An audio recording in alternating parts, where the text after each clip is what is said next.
Hey, this is Rob Anspach, and welcome back to another edition of eHeroes for those keeping count. This is episode 322, and we're rocking away. Now, for all you guys who, and gals, I know everybody's listening, are afraid to network because you don't have knowledge, maybe you're shy, maybe you just don't understand the concepts that are out there. I want to introduce you to a dynamic woman who was introduced to me by Jeff Watson from episode 308. Go back and listen.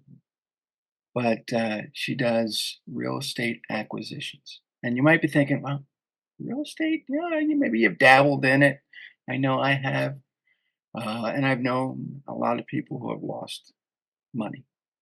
But I'm bringing on Jennifer Steward to explain everything to you so that, again, you know how to network and you know how to use the knowledge. So, welcome, Jennifer, and thanks for being here. Hey, Rob, thank you so much for having me. It's a real honor and a pleasure to be here. Thank you so much. It's like I said off air that I dabbled in trying to get my real estate license a long, long time ago. Things were different then, and just recently they changed some of the ways that realtors get paid, and a lot of them complained. A lot of them stopped being realtors because of a simple change. But the thing is, those that have been in this field a long time adapted very quickly. And I look at them and I'm like, wow, you're making more money now than you did before. Yeah, that's true. Shelter is a need. It's an inelastic demand. No one's going to live in a bush. And therefore, anything that's an inelastic demand, shelter, medicine, food, people are going to figure out a way. And for example, I'm doing a transaction today and I'm the buyer and I have a realtor representing me in another state. And we just signed a separate agreement where I'm happy to pay her buyer's fee as a buyer's representation. That's not a problem. If that's a deal killer for you, then you can always negotiate that with the seller and Mm-hmm. say, hey, I'm a first time home buyer and I can't afford that. I can't afford to pay the realtor, but I'm happy to either adjust the terms, adjust the price. I'm willing to pay a little more, right? I can't pay that out of pocket because I'm a first time home buyer, but I'm happy to roll that into the purchase price for you as the seller and finance it over so many years. So don't let anything scare you away. Like I said, there's an inelastic demand there. We're not selling Fabergé eggs or these other highly luxury goods. These are needs, and so you'd be surprised what you can get if you just negotiate with an interested party. It's kind of like, I love that line from Willy Wonka and the Chocolate Factory, anything, right? If you want to view paradise, simply look around and view it. Anything you want to, do it, and real estate is really kind of the place for that. You just have to find sellers who are motivated enough to negotiate. Yeah, yeah, and I mean, my first home that I bought in 1993. Luckily, the seller um, was patient enough and allowed me to finance directly through her. That's great. I couldn't get a mortgage because I hadn't been on my job long enough. Right. And I mean, granted, I've been a self-employed entrepreneur now for 30 years, and my credit is sky high. I can get the things I Wonderful. want. However, back then, my credit wasn't that great. I hadn't been on the job long enough, and I offered the seller, so much money down. I would finance it from her for a year, and then I would get a proper mortgage. Yeah, and then And refire out. Good for and you. and that did work. Excellent. However, things have changed over the years, but I still think that you know those people who know how to use the system get creative can Yes. still pull off better deals than going through a mortgage right away. Especially if you are self-employed, and let's say you do a lot of write-offs. I'm Mhm. doing a seller finance deal right now that I negotiated with the seller, and it's for 3 years, and then I need to get refied out because basically I have 2 options being self-employed. I can either do seller finance or I can do what's known as DSCR or commercial loans. And the Right. DSCR loans in certain states are going to require 20% down. In other states with other lenders, you may only need 10, and then with private money lenders, you may need 0. But I'm going to be operating in a state that scares off a lot of people, which is California. And so I was able to work out a great seller finance deal. So luckily, Rob, we don't have to go back 30 years in time in a time machine to still do seller finance. You can still do those and do them right off the MLS. I found this property right on Zillow. I mean, even though I specialize in finding off market sellers, if I can save myself time, because it takes a little time to find good, motivated off market sellers, if I can find them right on the MLS, even though this is what I do for a living, that's what I'm going to do because time is money and I want to save time. And fortunately, we're in a market cycle where you can find deals on the MLS where 2, 3 years ago you could not. Right. Yeah. Now You could not. you mentioned DSCR. What I Oh think yeah. that's what debt something or other. Exactly, yeah, debt service coverage ratio. And so there are many, many lenders, myself included. I broker for a DSCR lender called Investor Loan Source. And, you know, sometimes we're the prettiest girl at the dance, as the owner of the company says, Mr. Tom Berry, and sometimes we're not. I mean, one thing that makes us competitive is we can do loans as low as 50K, and other DSCR lenders often won't go less than 100K and won't go less than a credit score of 680, where we'll go down to 600. But we're also a little bit more expensive too, so we pay for that privilege. But a debt service coverage ratio loan is basically, let's say a rent is 1150 a month, and your debt on that, let's say you owe $1,000 a month to the lender. Well, then we'd be, unless someone can correct my math here, we'd probably be at what, a 1.15 DSCR, right? Debt service coverage ratio. So you take the amount that you get in rent and divide it by the debt service or mortgage payment for, people operating in the non-real estate world, and you just divide it and then you'll come up with a number, and that's your debt service coverage ratio. And ours is as low as 1.05. I do know some lenders who will do a -8, a negative zero point 0.8 on pro forma, because a lot of times we purchase properties that have um, tenants in there who are way below market, okay? And it's and we have to either raise the rent or unfortunately kick them out. Not because we want to, not because we're bad, greedy, evil capitalists, but because we're purchasing it at the price that the sellers need to sell it for. And that is often double what they bought it for, or it wouldn't make sense for them. So our debt service is going to be way higher than the landlord before us. Trust me, we would love to make it make sense at the price that our current tenants have them in. But sometimes you can't. Not if we buy it at, 280, 300, and our debt service on that's going to be 3,000 depending on the interest rate. And for example, I was looking at this triplex and it had an income of 1,500, but my debt service on it would be 3,000, which would be good. But that would mean I'd have to raise everyone's rent by double, which double is market. Okay, they're at half. So, anyways, so the point is, there are DSCR lenders who will go negative on their debt service coverage ratio because they understand that we, as real estate investors, often have to get the tenants up to speed on their market rent. And look, that's unfortunate because I spent many, many years on the renting side. So I know what it's like to break your back Mhm. and maybe even have to move in with your in-laws just because rent goes up. And that's how I actually ironically got into real estate in the first place. Rent was going up, Rob, and it was either me get a job working from home because I had just given birth, or go move in with the in-laws because rent was going up $200 and my husband just could not afford another 200. That's where we were at the time. It's about 10 years ago. And so I had a friend of mine who said, "Hey, I've got a job. It pays $5 an hour. Can you call these sellers and see if they want to sell? You're better at detecting people's motivations than anyone I've ever seen." These are her words, not mine. She'd known me for 20 years. And I said, "How much does it pay?" She's like, "Oh, well, Jen, I just told you it's $5 an hour." I was like, "Oh, I figured you should have you must have misspoken. There's no way that's how much it pays." She's like, "No, I'm sorry. That's how much it pays. Take it or leave it." And I said, "I'll take it because just that extra $5 an hour from home with nursing a baby at the teat was a real privilege because 10 years ago, working from home was not as common. Right. Even though my dad was working from home in the 90s, he was really, really ahead of the curve. And so I took the job, and as other people have heard me mention maybe in other podcasts, I was both terrified and terrible on the phones with sellers. It took a lot of time for me to kind of scaffold that natural talent that she had identified. And you have to put form to your sales process. You can't just wing it.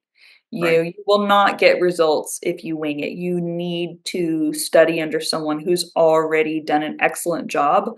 People like John Martinez, Jerry Green, Greg Hellback, and then all the things that I've added on my own along the way. You will need a good sales process. So you have to scaffold talent with a good process. That's just all there is to it. And so over the years, I got better and better to where I was able to become extremely proficient at talking to sellers and getting properties under contract. But it all started with I just needed a job to Mhm. keep me from having to move in with my in-laws because the rents were going up. So I really want to present that human side of why rent has to go up on tenants in case there's anyone here listening that is still a renter and feels like the world is horribly unjust whenever rent goes up, because I know it feels that way. But just know whether or not it's unjust, I'm not qualified to speak on, but there are legitimate reasons, you know, Well, why that happened. when I first started renting, and this was going back to 1989 when I first got married, my rent was 300 a month, and people are like, "What?" Yeah. And I said, then I bought a house, and my mortgage was 600 a month, and then I bought another house, the one I'm in now for the last 20 some years, and my mortgage is 1,200 a month. Oh, yeah, that's I have a beautiful. six-bedroom house, you That's know? amazing. And then my daughter who has a husband and kids, they're renting a place, and it's 1,500 a month, And that's pretty and it good. and it's I think very yeah. small, and it's Yeah, like, that's really good even for a one-bedroom, one-bath, you in know, today's it's economy. All yeah, across the country, and it's a people good do price. complain. They're like, "Well, how did you get your mortgage so cheap?" I'm like, "Well, I bought it 20 years ago." That's Yep, and that's why buying a house really is the best inflation hedge. mhm. My mortgage is 1150, and it's not as grand as yours. It's just an 1,800 square foot 1969 ranch. I mean, you can look up and see the popcorn ceilings. But I like to keep my overhead low so that Mhm. I can invest my money other places, which is so typical of a real estate investor. You don't see most real estate investors balling out of control because we get popped with capex and vacancies and all this stuff. Yeah, You know? and I think, you understand the fear, the frustration, and sometimes the scariness of trying to come up with the money needed for down payments or Yes. monthly payments or even Oh, yeah. expenses, and I think that's what scares a lot of people from investing. You know, That's true. I feel like that can be mastered much better by what you're talking about with networking, with coming up with financial friends and private money lenders. Now, I'm a proud person to a fault, and so I felt like I needed to prove myself with my own money before I go asking for mhm, other people's money. But those are my hangups. Other people don't have as much self consciousness about themselves, and they just start asking for private money right out of the gate. They have no fear and no shame, and I could learn from those people. But yes, I use my own money for EDMs. I shouldn't. I should probably go to a gator lender.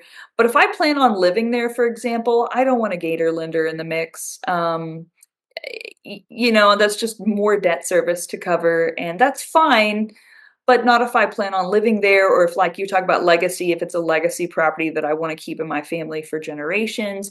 I don't want uh, two private money lenders. I don't want one for my earnest money deposit and one for the main long-term financing. But that's just my preference. mhm. That's that's that's because I don't want it to be taken away from me if that's a property that I want my family for Well, generations. what's your preference? Do you put all your properties under one umbrella, or do you put them under, multiple entities to protect yourself?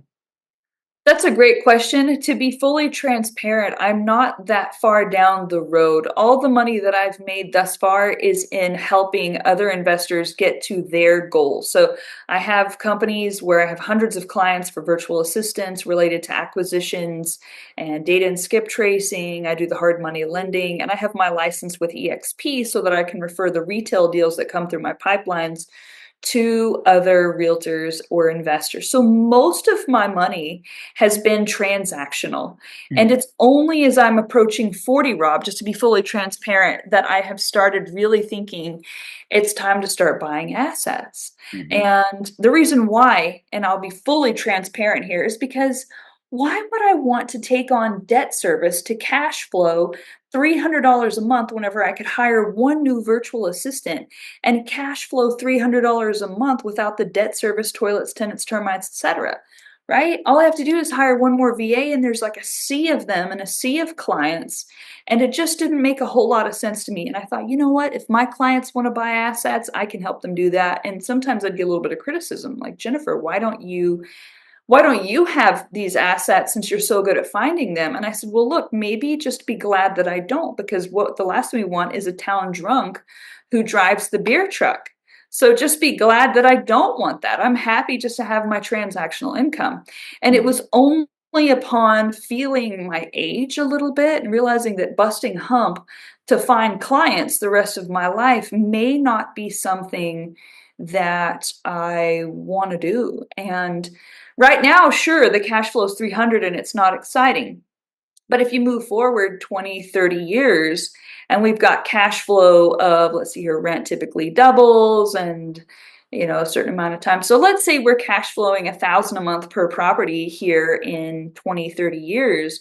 Well, that's a game changer. That's buying some groceries. That means I'm not eating cat food as an elderly woman. Mhm.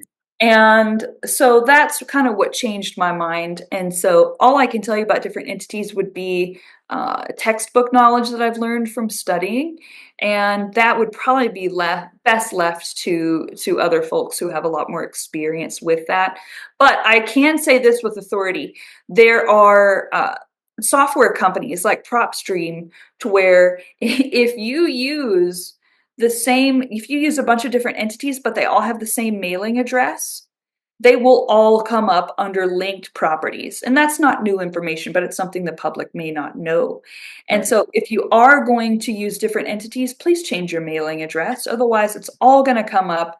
You can have 300 different LLCs, but if you use the same mailing address, that's gonna be a joke. You will have wasted all that time, especially now that we all have to register, uh, Mhm. our our LLCs and do Yeah. all this extra work.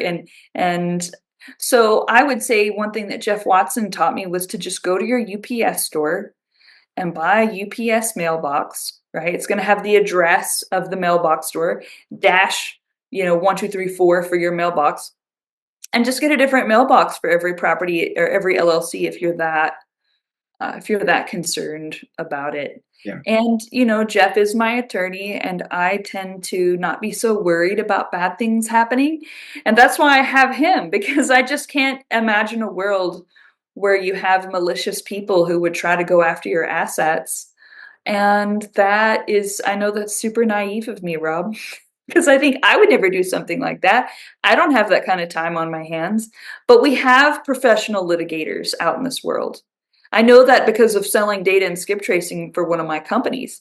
We run all of our data and skip tracing through the do not call list and professional litigator list. Mhm. So even though I'm intellectually aware of it, it's hard to emotionally fully accept that there are those kind of people in Well, the and world. I look at some of the YouTube videos, and it happens. People look at the data, they can manipulate the data, and they take over a title. And next thing you know, someone's building on the land that's supposed to be yours. And it's like you said, why do people have this time? Go do something else. And who were their parents? Who raises these grifters? My kids I mean, they're only 9 and 14, but I already know they would never do something like that. So, And when we talk about legacy, I was just over in Europe, in southern France for 2 weeks. and most of the properties that we stayed at 3 different, Airbnbs. Oh, that's great. They had been in the families for hundreds of years. We had Amazing. stayed when we were in southern France, we were, in a little town called Èze, and we stayed in an Airbnb in the village of Èze, which is up in a mountain, and this property had been in the family for, they say, 700 years. And so Wow. that's legacy real estate. You don't find that much over Truly. here in the United You States, really don't. And I but and it's you could probably write a PhD dissertation on why that is. you know, Other if than obviously the fact that we haven't been here that long, but right. still, people want No, but cash. if you can teach your kids, if you can teach the next generation how to do, set up things properly, what kind of Yes. houses to look for that will last a lifetime. In 200-300 years, we'll have these legacy reals. But even talking to Jeff Watson, he said the average person moves in 7 years. Right. There's no legacy.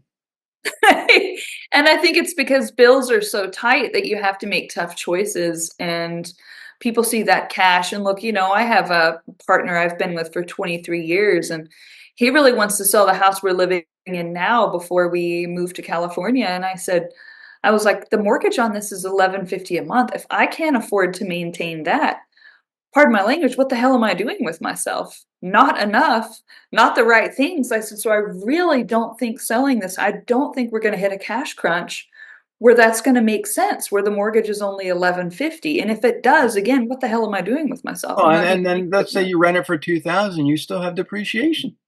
Well said. Yeah, So, exactly. and I think a lot of people forget about that. They're like, well, I'm maybe I'm negative on the mortgage payment. Maybe I'm negative here.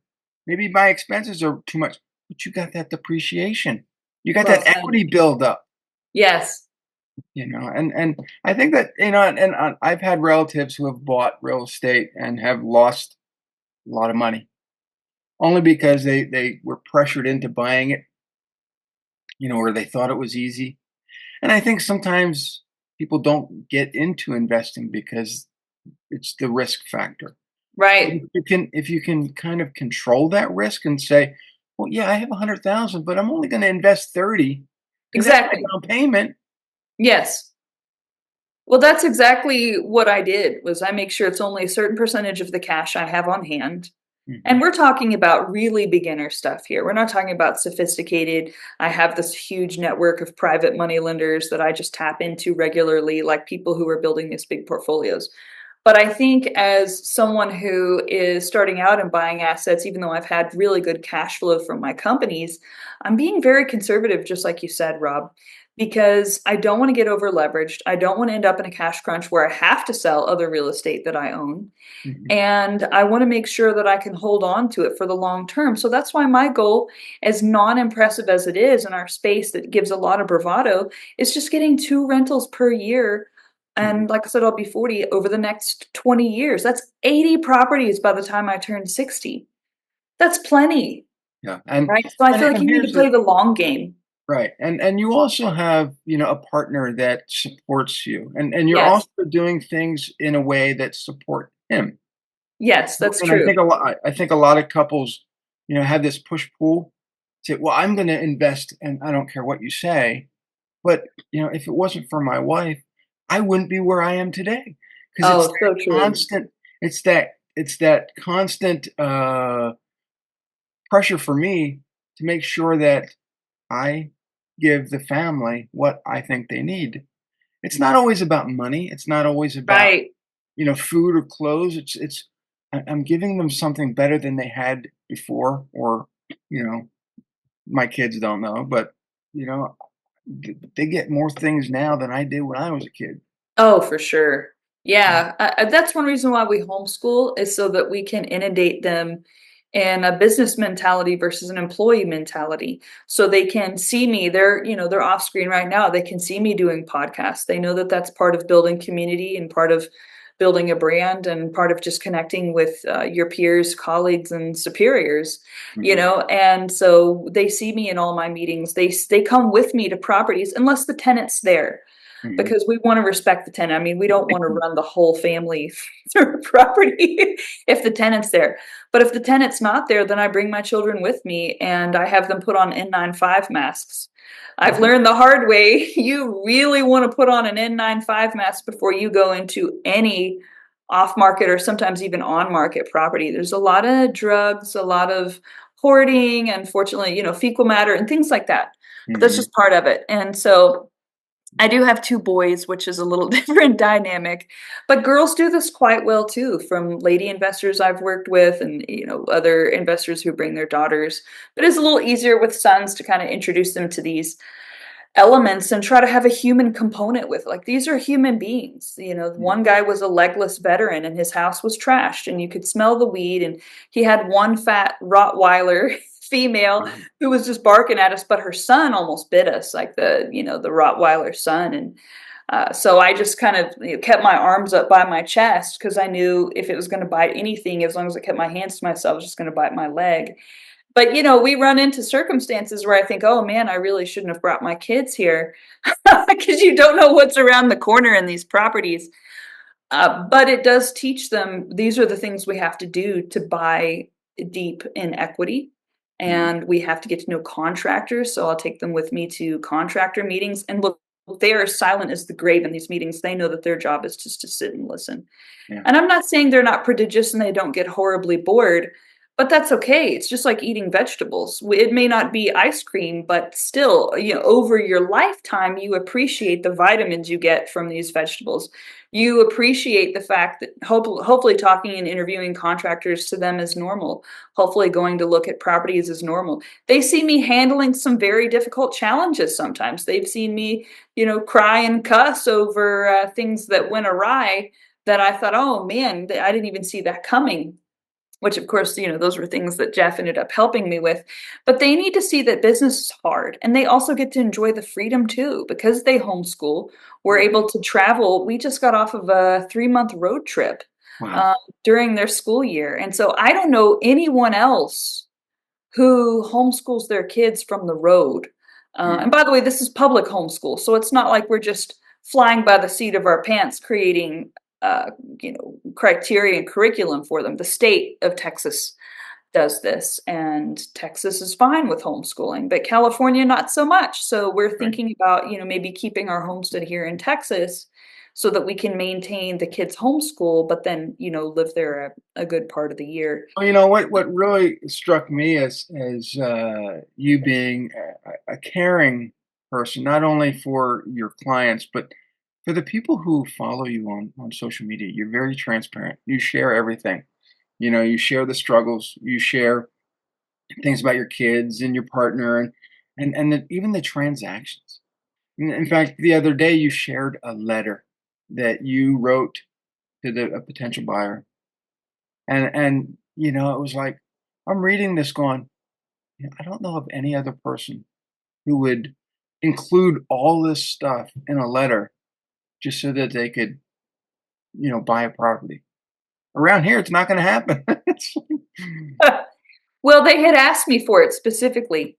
They had asked me for a letter to explain what did I wanna do with the property and why I wouldn't cut down the trees, and so I basically gave them, you know, a book on how the redwood genome, their genetic material is 9 times the size of the human genome, and that there are things that we can't even begin to understand about these trees and the way they affect our health, our human health, just being around them, not to mention the atmosphere and the healing that we experienced, in my son's asthma and my various autoimmune that was remarkable and quantifiable on paper in the labs. Now, Mhm. do we know if it's the stress being lowered or the chemicals? I don't know, and I don't even know if it matters, but I think that it is the chemicals that come from the trees because I've been to beautiful places, the Tetons and rainforests, near the equator and Alaska and all these gorgeous places, and we didn't see this type of difference. So there's something about the I think the genomic complexity of those trees that contributes to a healing factor that if big pharma knew about it, they would be cut down. But I don't want to go too far off the rails. So I talked about that with the son because I could tell the trees were important to him too, because one of his stipulations in the contract was that I'm not allowed to cut down the trees. And I thought, little does this guy know how much we're on the same page. Mhm. So I was just reiterating how much we are on the same page, and then kind of going over my history and what it means to me, what I'm willing to put down and why, due to legitimate things. Who knows what I might have to fix on that property? Who knows what I may have to fix on my property as And well? I can't be getting into a cash crunch. you're using all types of psychology about human emotion, about attachment. Oh yeah. And I think that's, a lot of people don't do that. They create a business and they hope that they make money, but it goes beyond know, like, trust. And I always add the fourth one, feel safe, because Yes. you're adding this credibility factor that your buyer now feels safe selling you something, because not only did you prepare this letter, you could have made the letter simple, but you used his psychology, you used that attachment, you used, science. And, like I said, a lot of people wouldn't go to that effort to do that. I really wanted it, and I meant everything I said. I also think I put something like 8 character references Wow. because you never know who's gonna pick up the phone. And so I kinda gave him this litany of folks, Jeff Watson included, because we're talking about a seller finance deal, and Jeff Watson, as you know, is with the Seller Finance Coalition. And Mhm. this guy, I don't know if he's ever written a seller finance note, so he's a little nervous. So I said, "Hey, here's my attorney. You can call him. I'm sure he'd be happy to walk you through it. We can split the cost because even though we love Jeff as family, he needs to eat too. So we pay Jeff at Mhm. every possible interlude we can. And then I also told him about FCI Lender Services, who I met at Note School 3 years ago, and how they will service the note Mhm. because that's important too. And then, I knew he was, the seller was a Seventh day Adventist and was a, very devout Seventh day Adventist. So I gave him two pastors for, references, one here where I live in Texas, and then there in California where I went for a few weeks and really got to know the pastor and her goals for the community. And so, yeah, I really wanted him to know that the type of things he values and the type of authorities and the community he might value would be able to say, "Hey, this is a person who, if she says something, she means it, whether it offends you or not, or pleases you or not." I really made a promise to God a year and a half ago, Rob, that I would do three things after I survived this heart attack. And it was, I promised God that I would always be honest, which is a huge thing to promise to God, that Mhm. you'll always be really always honest. Do you know how difficult that is? And I was like, because I felt like I was going to die any second having this heart attack. And I was desperate, and I'm negotiating with God as if you can do that. You know how we do that. And they said, "God, if you let me live through this, I swear I will always be honest. I'll never tell another lie. I'll be kind to people who can do nothing for me," which is not something I'd been great at as I tried Oh, to I'm not rise up good at in that at power. all. I mean, there'd be this lady who I barely knew who was poor and overweight and not particularly bright who invited me to her baby shower. Sweet lady. And I didn't go, even though she's so sweet. And after my cat died, she made me this diamond painting of this cat that looked just like my cat. I mean, pardon my language, but what a piece of shit am I where I'm thinking, no, there's no ROI there. But that's who I was before the heart attack. So it's kind of like Saul, seeing that light on the road before he became Paul. I mean, I was kind of this really selfish transactional person before Yeah, before that heart attack. and I think that we as society, especially marketers, ROI seems to be that key word that we worship. And I Yes. always tell people, forget ROI. A lot of times there is no ROI in writing a book, doing things right away, because we're looking at that transactional, what's it going to make for me right now? That's Like, right. come on, this is a long term. You're playing the long game. Long game. Writing a book, creating a contract, building a legacy takes time, Time. Yeah, takes time. and people they just want the immediate. That all ties back to what you're saying about the legacy and the properties. They want all that cash now. So I promised God I wouldn't lie ever again, which again is huge, which means I better not do anything bad because I can't even plead the fifth. 'Cause, and then I have to be kind to people who can do nothing for me. And then number three was spend more time with my children because in building my businesses, I really had to sacrifice a lot of time. I can't tell you how many nights my kids fell asleep waiting for me to come and tell them prayers in their room because I had to finish an email or I had to finish that. And I just could not break my concentration, is how I felt. Mhm. And so that's why after I survived the heart attack, I told my partner, I said, that's it. I want you to quit your job. Let's put the kids in homeschool and let's travel, which seemed really drastic and crazy, but heart attacks are drastic and crazy. So, and we did. And so now that we've traveled, we've spent more time together. And if the good Lord took me home now, I would not have near the regrets that I would have if I had passed Mhm. before, where it had just been about money, money, money, me, money, money, money, me. That was, it was a bad way to live, Rob. Yeah. And you can still become successful not being all about money, money, money, me. It comes down to balance. And Right. that takes And practice. then Balance takes practice.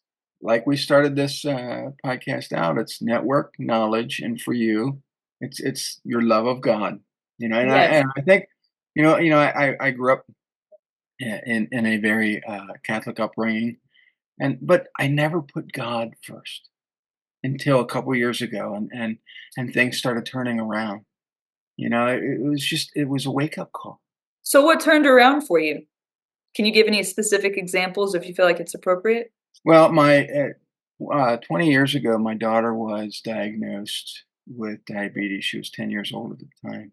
And by the time she was 32 years old, she was probably a few weeks from dying. I mean, she needed her kidney was already, her kidneys were failing because God, of diabetes, right? right? And so we got she was on the organ transplant list, and she was on the list for probably 5 years. And it Wow. finally came through, and she got a double organ transplant, a new kidney, a new pancreas. She's It's no longer great. she's no longer diabetic. She no longer has kidney problems, Wow. So, sometimes miracles happen. They take longer than you think, Yes, right. and they happen on God's terms, not yours. That's a fact. And I'm super happy for her because it's almost impossible to keep your numbers Yeah. great from a diet. I mean, I assume it's type 1 with how young she And now was. she's 35 years old, and, she's just, she's now working at a nursing home. She's helping elderly.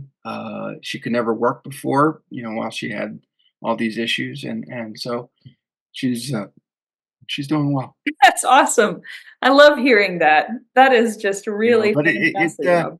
you know, I think everybody has to go through their trying time, and then analyze, okay, is this really the life I want to live, or is there something better? I think if I hadn't had the heart attack, I would be a lot more wealthy than I am now in terms of money, but Mhm. I think I would be I don't even wanna know what person I would have become if I had stayed on that same selfish path. You know, we look at money as I have to stop because for me it was always money was a tool. Money was a Right. tool to get me other things. Uh, Yes. and when you look at it, when I first became an entrepreneur, it was like money, money, money, money, money. I'm doing this because of money. No, Right. I'm doing this because the money is going to help my family do this, this, and this. But it took me a long time to realize that. And so a lot of times people become entrepreneurs for the wrong reasons. Right. Yeah, Right. that's true. And it may be out of necessity because you're like, if I don't make money, I'm gonna have to go back to my job. So Right. maybe it's a season thing. I can't speak to if I would still be successful if I had not done that. I don't know how successful I'd be today if I had been balanced at first. So I don't want to speak out of my rear end on that, Rob. But I will say, if you do feel like you need to go through a hustle season, stop to tell your kids goodnight. Stop to go to the nice lady's baby shower down the street, even if she can't do anything for you. Yeah. Get enough rest to where you're not waylaid, too tired to go to church on Sunday if that's important to you, and you'll still be successful. Mhm. So just don't redline it too hard, because the heart attack, look, my heart was completely healthy. They said my arteries were as clear as a bell. I had no arrhythmias, and it was just purely stress. And Wow. my cardiologist said, Jennifer, I can't give you a pill to lower your stress. I can't give you a surgery to tell you to go to bed on time. And so my partner kind of holds me accountable for bedtime like a 3-year-old. To this day, he's like, okay, it's 11 o'clock. Let's go to bed. Otherwise, I will just stay up working. Yeah, me too. So I need help. Sometimes I'll stay up till 1, 2 in the morning and then go to sleep and get back up at 6, and people are like, "How do you do it?" I'm like, "I don't know, I got used to working 3, 4 hours. I mean, getting 3 to 4 hours sleep a night, Gosh, yeah." It's like but you know what I'm talking about there. mhm. Yeah, eh, when I worked for other people, when I worked for I've been like I said, I've been an entrepreneur for 30 years, but when I worked for jobs, I'd go there, work 8 hours, maybe a little overtime here and there. I'd come home, and it was great. I'd just sit there, I could watch TV, I could mow the yard. You're right.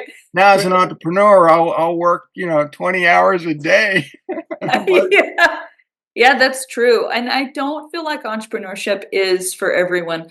But if you are born unemployable like I am, and it's the only possible way to make a living for you, I feel like entrepreneurship should really only happen for people if they realize that there is no other option for them. And by no other option, I don't mean in terms of talent or ability, I mean in terms of temperament. yeah, I mean in terms of meaning in your life. And I read Rich Dad Poor Dad in the year 2000. I was 15 years old, and it really struck a chord because I just felt like, I had no freedom, and it wasn't because of being in my house. I had plenty of freedom at home, and that was maybe the juxtaposition because I had been treated like an adult from a pretty young age. And I did not understand why I was being treated the way that I was at school, where I had to be told what to do, when to use the bathroom. It just felt so, infantile. And I thought there's got to be a better way. And the same thing with jobs, too. I've never been written up by HR. I've never been given a pink slip. I've never been given points, as I've heard other people talk about. And I you're just such don't a think I could deprived deal with the child. Come situation on. where HR calls me into their office because I told an off-color joke, and then that's part of my permanent record because I am known to tell an off-color joke from time to time. So, I can't imagine living in that snowflake world, is what it Yeah, seems I was like. I was written up many times for my sarcasm.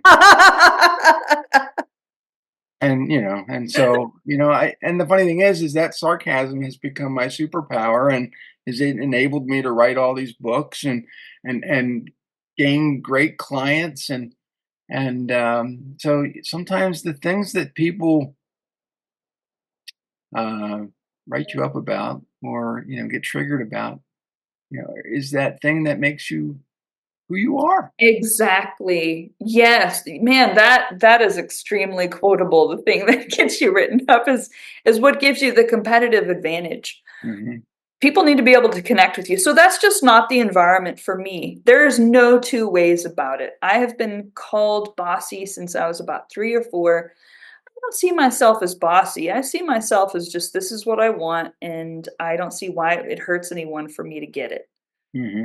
I have one rule for myself. Even before I believed in God, and when I spent a long time as an agnostic, I only had one rule, and that is don't hurt anybody. And I feel like a lot of people act as if somehow you living a free life is hurtful, and really that's because they can't exploit you. Hmm. You are unexploitable, Rob. I am, for the most part, probably unexploitable. And you'd be surprised how people line up to be led. People respond to leadership. It is not hard to find employees. It is hard to find good employees only if we fail in our leadership skills.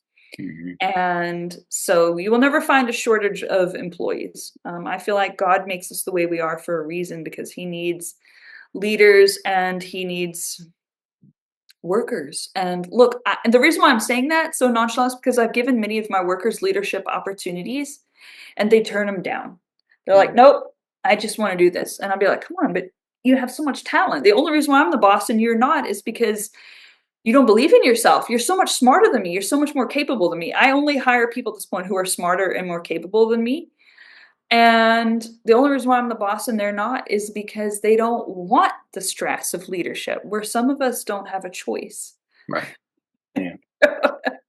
So how do people find you? Where did they go? Do you have a website you wanna send them to or Yeah. Facebook? Or Yeah. So I have a Facebook. It's www.facebook.com/elite deal finder. Not plural. Plural takes you back to an old page. So facebook.com elite deal finder. And I'm one of these wild people where I will give you my cell phone. I've been on maybe a dozen podcasts. Not one person has ever called me. So I don't know. I may just have an intimidating aura or so I'm told. I don't know. I don't feel particularly intimidating, but that's what I get told. So you can call or text my cell even if you need virtual assistance, hard money loans, data skip tracing, acquisitions training, or if you'd like to join my team on EXP, my personal cell is 469-952-8011. Call me anytime and I will call you back. Text me. I get a ton of spam calls, just like the rest of us, like Rob was talking about his book. And I so got I 8 don't books full of spam calls. yeah. So I don't answer the phone every time just because I'm in back-to-back meetings and I'm going to assume most of the time it's a spam call. So do text me and let me know that you are a real person and not just someone I'm going to call and it's going to go, boop. We are now redirecting you to click. I get these all the time. In fact, the last month I've kept my phone on do not disturb, so I don't even get the calls, but my wife went through my call log, and I'm averaging 35 spam calls a day. It's listed A as day? a day. Oh my goodness, that is Imagine if I would have answered all of them. I'd probably have that 20 more that books I read. mean, there's this guy that I used to know, his name was Doc Compton, and he actually taught people how to be professional litigators. And if I was getting 35 calls a day, shout out to Doc Compton, I would definitely take his course, figure out how to litigate. But I get maybe 2 to 3 calls a day. But if I was getting 35 calls a day, I would be really tempted to be put on one of those I'm litigator on every lists. single do not call list, and I think I get trouble Really? with everybody else. Yeah, and here's the thing: is that they all say scam likely, every single one of them, and they're all local numbers. Because it used to be that the local numbers would slip through, and Right. but now they're all local. They're all say scam likely, and it's just crazy. So here's some tips on what we do for our cold calling clients. Just a heads up. We use a company called Batch Dialer, not an affiliate. They don't know I exist. I'm not that cool. But what I love about Batch Dialer is that they will change the phone numbers automatically by doing what's called reputation management. And so that's what I put all my clients on, all my cold calling clients. And that will make it so your numbers don't come up as spam likely. And we do run our list through DNC and the litigator list. So we're not calling people who are on the do not call. We're not Yeah, calling professional litigators, and where our numbers are getting recycled to where they should not come up as spam likely. I live in Pennsylvania, and the law is you can't call somebody after 9 o'clock. Right. Yesterday, I That's got national, if I understand yeah. correctly. Yesterday, I got 6 calls after 9 o'clock, between 9 and 10 o'clock. And if I knew who they were, I could go back and I would get like I think it's $1,000 per Yeah, call, also our but dialers you can won't never find them. you can't find it. Well, our dialers don't call after whatever the local legal time limit is. And so, like, one of my favorite times to call is actually 8:30 to 9 p.m. on Saturdays because no one's expecting a business call, and people have usually been drinking, and they'll tell you, their real motivation about selling their property, and you can get the real story. But yeah, there's good times to call that are later, but not past the legal hours. That's not ethical. So there you go. Yeah. The network and knowledge straight from the source, Jennifer Stewart. So that's why she's an e-hero. E-hero. Call her and or visit her on Facebook. And we'll see you guys on the next episode. Thank Adios. you, Rob. This has been super fun.